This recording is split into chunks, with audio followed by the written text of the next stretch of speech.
Halo, selamat pagi teman-teman. Bagaimana kabarnya di hari ini?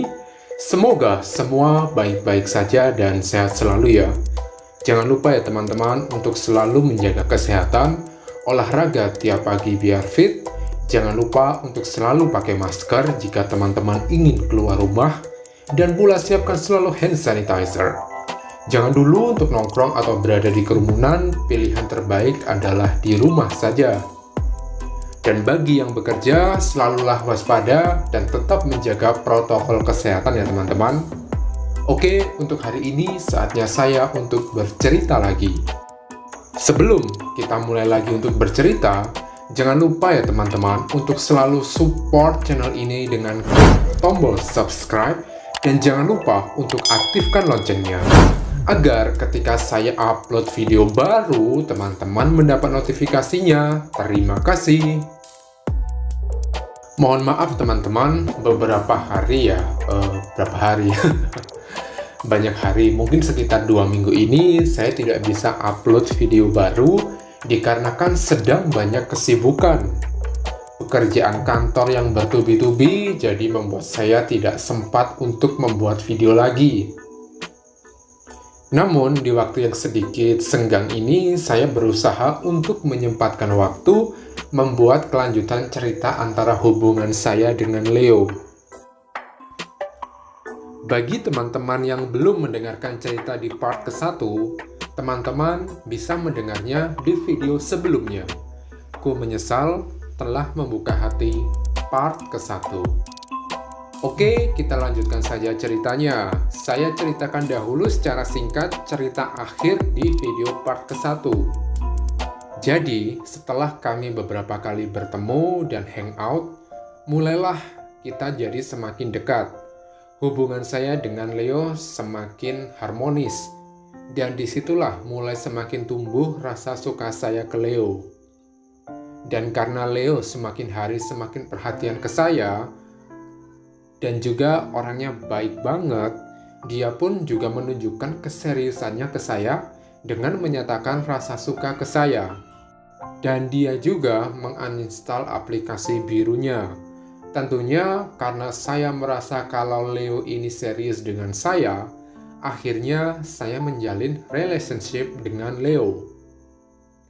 Dan tentunya saya juga menginstal aplikasi biru itu, karena memang Leo meminta hal yang sama.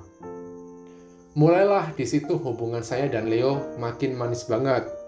Leo itu benar-benar menjaga saya, penuh perhatian banget lah pokoknya. Dari situlah saya mulai percaya kalau cinta di dunia pelangi ini mulai terbentuk lagi. Saya mulai bisa percaya lagi ke seseorang setelah sekian lama saya menutup hati ini untuk orang lain. Dan karena keseriusan Leo inilah awalnya hati saya yang tidak mau menerima orang lain jadi luluh karena kebaikan dan perhatian dari Leo. Mood saya juga sudah mulai naik dan perasaan sedih yang beberapa bulan lalu itu sedikit demi sedikit mulai sembuh dan mulailah hari-hari saya ceria lagi bersama Leo. Menginjak 1 bulan hubungan kami, di situ hubungan kita masih baik-baik saja. Leo juga masih perhatian banget ke saya. Di situ hubungan kami sangat-sangat saling percaya. Namanya handphone pun tidak pernah saya lock. Handphonenya Leo juga tidak pernah di-lock. Saya pun membiarkan Leo untuk memegang handphone saya karena ya memang tidak ada satu hal pun yang saya sembunyikan ke Leo.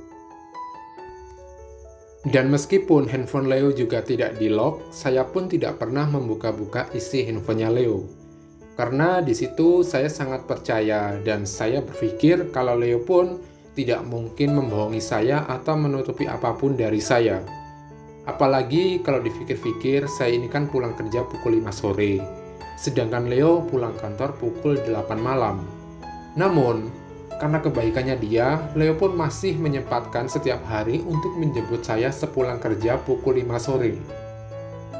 Karena kan Leo ini kerjanya sebagai ya orang lapangan gitulah.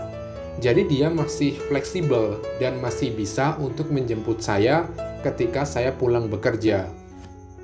Menginjak 2 bulan hubungan kami, beruntungnya setelah kita anniversary ada kabar baik nih.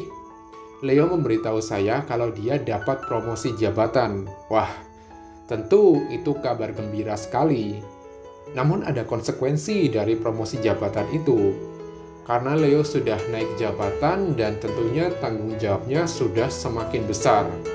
Jadi setiap hari dia pulangnya itu malam banget teman-teman, sekitar pukul 9 malam. Dan dia juga tidak bisa lagi menjemput saya ketika pulang dari bekerja. Ya, saya sih tidak mempermasalahkan itu, karena sebelum saya punya hubungan dengan Leo, saya juga bisa pulang sendiri kok teman-teman. Intinya, tidak masalah lah, dia tidak bisa menjemput saya lagi. Karena menurut saya, pekerjaan Leo kan lebih important, lebih penting. Namun, karena promosi jabatan itu membuat saya dan Leo jadi kurang waktu untuk quality time. Sekarang Leo jadi sering pulang malam, karena dia harus lembur bekerja, dan kita hangout juga sudah tidak sesering dulu. Karena itu juga komunikasi kami jadi kurang intens. Ya waktu itu saya berpikir tidak apa-apalah mengorbankan waktu kami. Yang terpenting masa depannya Leo sudah semakin bagus karena promosi jabatan itu. Singkat cerita, pertengahan Juli kemarin si Leo ini kan ulang tahun teman-teman. Dan pada saat itu saya ingin memberi surprise lah ke dia.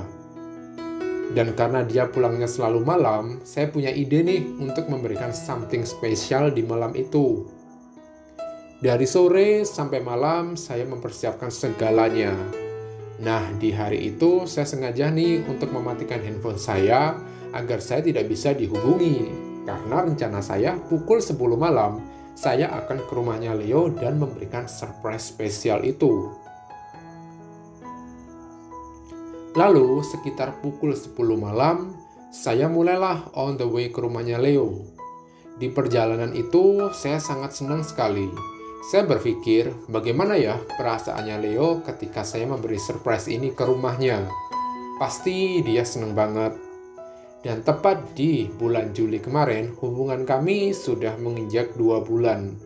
Dan dari 2 bulan itu, banyak sekali momen-momen berkesan yang kami dapatkan. Seperti Leo mendapatkan promosi jabatan, Leo sudah bisa membeli rumah sendiri dari hasil kerja kerasnya, dan banyak lagi lah. Namun, di malam itu, kebahagiaan saya benar-benar lenyap ketika saya sampai di rumahnya Leo dan melihat Leo sedang mengadakan party di dalam rumahnya. Di situ saya sangat heran. Dia mengadakan party, tapi dia tidak bilang ke saya. Dan juga pada saat saya mau masuk ke rumahnya, saya melihat Leo sedang memeluk seseorang. Tentunya cowok. Ya, kita bisa melihatlah pelukan ke teman dan pelukan ke orang yang spesial. Namun saya di situ masih denial ya. Ya saya berpikir mungkin dia teman baiknya atau sahabatnya. Oh iya teman-teman, by the way di acara party itu yang datang bukan teman-teman kantornya Leo. Tapi sepertinya mereka teman-teman Leo di aplikasi biru. Intinya ya semua yang ada di situ not straight lah. Karena saya juga melihat beberapa orang di situ yang pernah saya lihat di aplikasi biru. Dan cowok yang sedang dipeluk Leo pun juga sempat mencium Leo. Di situ mulailah saya jengkel dan marah banget melihat ini semua. Rasanya hati ini yang baru sembuh dari luka tergores makin dalam banget teman-teman. Di situ saya benar-benar menahan semua rasa emosi saya. Pengen banget di situ saya tahu sendirilah teman-teman, apa yang dilakukan orang ketika emosi. Tapi di situ saya benar-benar meredam semua emosi saya. Saya menunggu Leo sampai melihat saya di pintu masuk. Benar-benar saya tunggu. Ketika itu saya melihat Leo sedang asik berpelukan dengan cowok tersebut. Dan di situ Leo pun beberapa kali mencium cowok itu. Sampai ketika saya sudah tidak tahan dengan pemandangan yang saya lihat, saya mau masuk tuh ke dalam rumahnya Leo. Sebelum saya melangkahkan kaki saya masuk ke ruangan itu, tiba-tiba Leo kaget melihat saya sudah ada di depan pintu. Di situ saya hanya menggelengkan kepala sambil tersenyum sinis. Dan saya berjalan menuju ke tempat duduk Leo. Semua orang melihat saya karena ya saya masuk di situ. Intinya saya masuk yang paling terakhir gitu loh teman-teman. Mungkin semua orang yang di dalam rumah itu bertanya-tanya, siapa saya? Dan ketika saya sudah benar-benar di depan Leo dan cowok itu, saya meminta seseorang di situ untuk menghentikan musiknya. Dan saya berkata ke Leo, selamat ulang tahun, semoga panjang umur, semoga selalu diberi kesehatan, dan semoga hidup kamu penuh dengan keberkahan. Dan ternyata, hubungan kita selama ini kamu balas dengan hal seperti ini. Kalau tahu begitu, dulu kamu tidak perlu mengejar saya, tidak perlu mendekati saya. Kalau ternyata selama ini kamu bermain dengan cowok lain di belakang saya. Oke, selamat atas semuanya. Mulai malam ini jangan pernah hubungi saya. Hubungan kita sampai di sini saja. Semoga hal yang saya terima tidak menimpa kamu suatu saat nanti. Namun, jika menimpa kamu suatu saat nanti, semoga itu bukan karma karena perbuatan kamu ke saya. Dan teman-teman tahu, kedua barang yang ada di kedua tangan saya, yang rencananya saya berikan ke Leo, barang-barang itu saya lempar ke depannya dia, dan so pasti barang-barang itu rusak. Ya, itu sebagai simbol, rusaklah hubungan saya dengan Leo. Jadi teman-teman, kalau seandainya teman-teman sudah punya boyfriend, janganlah untuk menduakan atau bermain di belakang. Karena orang yang sudah disakiti akan sangat terluka hatinya. Oke, sampai di sini dulu saja ceritanya. Selamat beraktivitas di hari ini. Semoga semua dilancarkan aktivitasnya. Dan jangan lupa untuk selalu menjaga kesehatan and always stay at home. Dan seperti biasa, don't forget to be strong, be positive person, keep healthy every day. See you on the next video. Bye-bye! Tell me pretty lies, look me in the face. Tell me that you love me, even if it's fake.